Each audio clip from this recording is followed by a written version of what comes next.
স্থিতি 7 বছরে এতটাই বেড়ে গেছে যে আগের সাথে মেলানো যায় না। পত্র পত্রিকার খবর বেরিয়েছে মন্ত্রীর ভাই হওয়ার সুবাদে আজকে ত্রিপুরার সেরা সবচাইতে বড় জিএসটি প্রদানকারী হয়ে গেছে।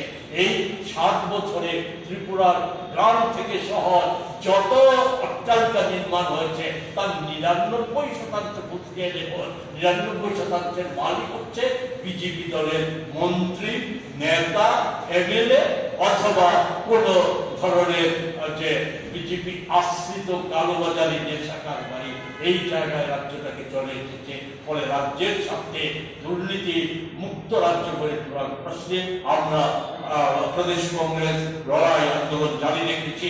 একে আরো বেগবান করার লক্ষ্যে আগামী 11ই মার্চ আগরতলায় আমরা রাজ্যব্যাপী অন্যান্য জনস্বার্থবাদী দাবি সহ দুর্নীতির বিরুদ্ধে আগামী দিনে ব্যাপক আন্দোলন গড়ে তোলার প্রস্তুতি হিসাবে আমরা জনসমাবেশের আয়োজন করেছি।